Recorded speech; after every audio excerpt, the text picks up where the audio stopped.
It's a little bit before sunup on Thursday, October 1st. Winds are whipping again. This is like 13 days in a row, I guess. And of course, we're expecting more winds as the week progresses. I'm Jim Hutchinson with the New Jersey, Delaware Bay edition of the Fisherman magazine. And of course, all eyes are on Joaquin at this point. Now a major hurricane as of Thursday, getting ready to batter the central Bahamas. It has moved up to a Category 3 hurricane, so we are watching that as it moves along. So many different computer predictions and models, but as of 5 a.m. this morning, Thursday, you can expect Hurricane Joaquin to be somewhere in our area, or hopefully what's left of Joaquin, sometime Monday into Tuesday. So I would advise just, of course, keep your eye on the NOAA forecast, tune into the regular media, but it's certainly going to get windier in the next couple of days.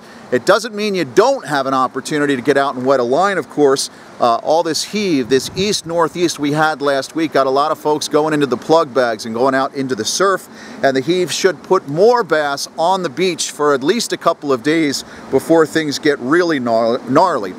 Taylor Corbett checked in with us earlier this week. He was out taking advantage of that big heave and took his first striper of the fall season on a plug along the north coast. Kevin also checked in earlier this week with Dock Outfitters. He had a bass that he beached in Point Pleasant. That fish was caught and released, another plugged fish. Ray Tomlin plugged up a 26-incher this week. That was in 10-knot southeast winds at the South End Jetty in Brigantine. Checked in with Brigantine's Riptide Bait and Tackle. And just this past weekend, we went into the weekend talking about it, how that heavy surf and all that stuff washing around in the wash would do you something. Well, Tony Lopez had a 38-incher in the wash over the weekend. He was using a piece of bloodworm on a kingfish rig. Obviously, he was looking for kingfish. That hook straightening fish was brought into 2 chums down in Sea Isle City. Of course, if you get that opportunity, I was out earlier this week battling on the South Jetty for a couple of bluefish, saw a couple of stripers landed. The stripers and the bluefish are in the wash. A lot of small cocktail blues at either end of whatever island or Jersey Shore location you're working. We've had reports down in Delaware, some smaller stripers starting to feed outside of the creeks as well. So you do have that beachfront or that bayfront opportunity to get out and try to land a striper. Other quieter options if you want to duck in and get out of the wind. Some areas of Barnegat Bay have been giving up blowfish. Our South Jersey editor, Bob Misak, blew me off for fishing at the South Jetty this week, but instead he loaded up on the kingfish, or on the blowfish, I should say. So there are some nice spots where you can get the blowfish. Puppy drum as well. Heard a lot. Folks chum potting in the back bays, getting in out of the wind, catching a lot of juvenile sea bass as well. So that chum pot is always good. Before things get messy, the jetty jocks, or before things got messy, the jetty jockeys were doing pretty decently on the blackfish. I've seen a bunch of them fishing from some of the jetties. There's this 21.5-incher that was brought in from the t-jetty just before the weekend, weighed in over at One Stop Bait and Tackle. Of course, last week's winds helped kick the summer flounder season out with a whimper. Not much going on. A lot of boats chose not to sail. Some did. Of course, we had some head boats that did brave the winds in the last week. Paul Gamba hit the Sea Tiger 2 last Thursday before the weekend. He had 10.5 pounds of fluke. So if you got one before the season closure in New Jersey, good for you.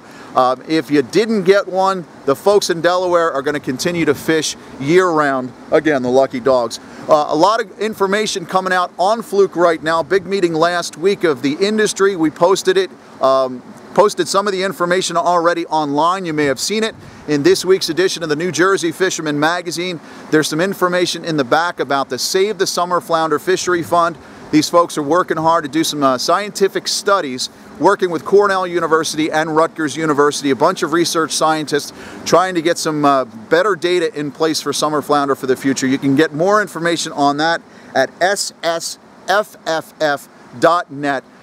Make sure you read through there and consider giving a contribution so we can help ourselves out. Again, continue to monitor the storm. I was hanging out with some folks who own a marina in Tuckerton, Maritime Marine down in Tuckerton, and as we were hanging out, they got phone calls left and right, folks talking about pulling their boats. So just keep your eye on the storm. If you want a good website to follow this, it's the National Hurricane Center. That's www.nhc.noaa.gov. Hopefully this thing skirts us and breaks up and moves out and leaves us with some good striper fishing right after. But we will see you again next week. Good luck this weekend. Catch them up, and we'll see you in the Fisherman magazine and over at thefisherman.com. To receive the latest fishing reports, subscribe to the Fisherman's YouTube page. Click subscribe, then click the settings button and check Send Me Updates. You'll now receive notifications of the latest Fisherman YouTube videos and reports. If you're already a subscriber, make sure you've checked Send Me Updates in the settings so you receive the latest notifications.